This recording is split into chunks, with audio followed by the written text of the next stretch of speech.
Bonjour à tous, nous allons aujourd'hui parler de la mise en place au XVIe, XVIIe siècle d'une forme d'absolutisme dans le royaume de France. Nous allons essayer de voir comment finalement petit à petit les rois de France de cette époque vont renforcer leur pouvoir et comment malgré les difficultés qu'ils vont affronter, ils vont arriver à affermir ce pouvoir d'une façon de plus en plus importante, notamment avec la naissance d'une nouvelle dynastie qui ira jusqu'à la Révolution française.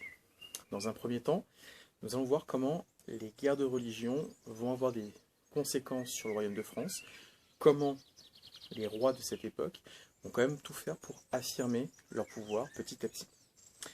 Pour débuter, on va commencer par s'intéresser à l'expansion du royaume de France. Si vous vous souvenez bien, nous l'avions laissé à l'époque de Louis XII et d'Anne de Bretagne, avec le début de l'unification entre la France et la Bretagne qui aura une conséquence relativement forte.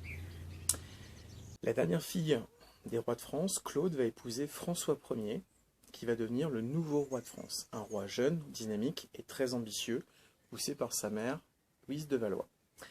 François Ier, je vous en ai déjà parlé un tout petit peu quand je vous ai dit que sa sœur, Marguerite de Navarre, va devenir une humaniste convaincue.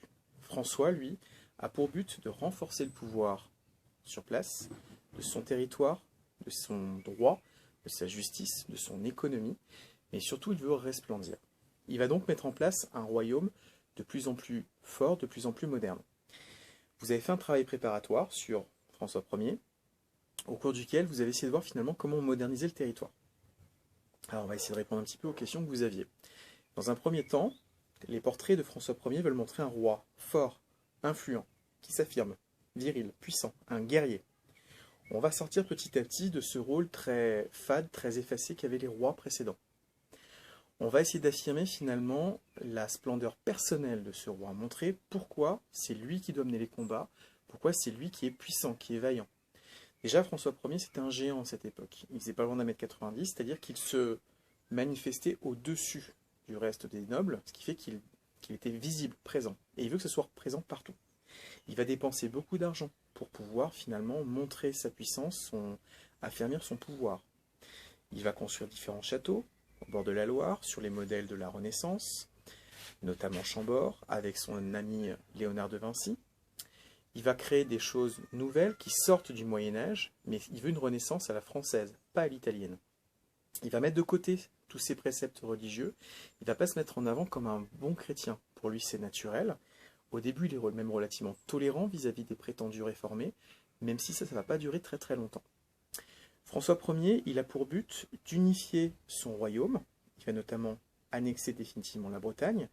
Il va aussi être le premier, lors de l'édit de Villers-Cotterêts en 1539, à décider que désormais, il y aura ce qu'on appelle un état civil, et il y aura aussi une langue française écrite, qui sera désormais la langue de l'administration française.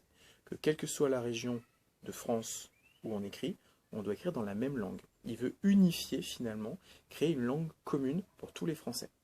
Et ça, c'est quelque chose qui est relativement important, puisqu'il veut donner naissance à un véritable État, doté d'une administration efficace et d'une gestion du territoire.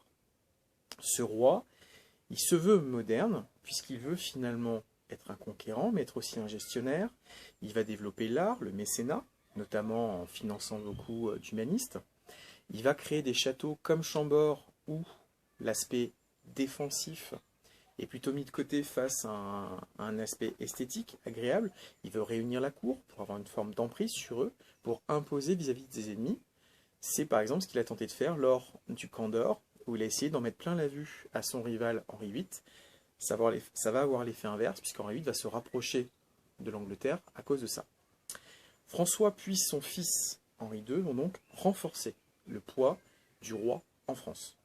Il va affermir ce territoire. La grande différence, c'est que Henri II est beaucoup moins tolérant que François Ier, et lui va s'opposer aux protestants.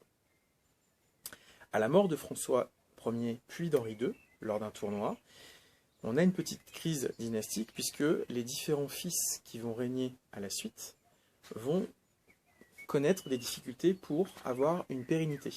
Aucun des fils d'Henri II n'a de fils. Le premier, François II, meurt très jeune. C'était le mari de Marie Stuart, dont on a déjà parlé. Ensuite, il va être remplacé par Charles IX, qui lui non plus n'a pas d'enfant. Ensuite, on aura Henri III, et aucun d'entre eux, finalement, n'arrive à avoir un lignage. Et c'est Catherine de Médicis, la reine-mère de France, qui va avoir une influence relativement forte. Alors pendant très longtemps, cette reine, elle a eu une légende noire autour d'elle. On l'imaginait comme une espèce de sorcière acariâtre qui voulait finalement prendre le contrôle du territoire. On sait désormais avec le travail des historiens qu'elle a pérennisé finalement la puissance des Valois, qu'elle a renforcé petit à petit l'importance de son mari, de ses fils, qu'elle avait un rôle à jouer elle aussi. Mais malgré tout, elle va connaître un certain nombre de désillusions, de difficultés. Notamment, lors de 1572, elle va tenter d'apaiser les guerres de religion qui se succèdent en France depuis finalement 1562, donc depuis 10 ans, et elle va tenter de ramener le concordat en France en mariant sa fille, Marguerite de Valois, la fameuse reine Margot, avec le fils d'une de ses rivales, le jeune Henri de Navarre. C'est un mariage qui devait apporter une solution pour que les protestants et les catholiques s'unissent, arrêtent de se battre les uns avec les autres, sauf que l'histoire ne sait toujours pas exactement ce qui s'est passé. Lors du 24 août 1572, juste après le mariage, on va organiser un massacre, et on va massacrer tous les seigneurs protestants qui étaient venus pour le mariage à Paris. Ça va être un bain de sang, qui va être largement commenté par les auteurs de l'époque, par les artistes de l'époque.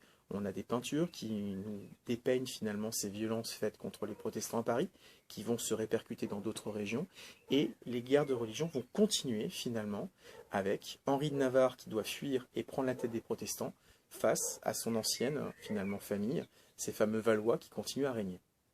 Un troisième groupe va apparaître, la Sainte Ligue, ce qui sont les ultra-catholiques, qui vont au final s'opposer aussi bien aux protestants qu'aux rois, et à la fin, Henri III, le dernier roi de France, va même être assassiné sur ordre de la Sainte Ligue.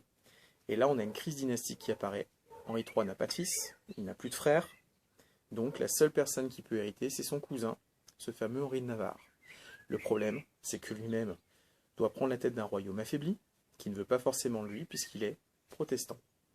Donc, Henri IV doit conquérir son propre trône s'il veut pouvoir s'affirmer dans le royaume de France. Et ça va être relativement compliqué pour lui. Ça va être la fin des Valois et la mise en place d'une nouvelle famille, la famille des Bourbons. On continuera ça la prochaine fois. Je vous dis à très vite. Bonne soirée.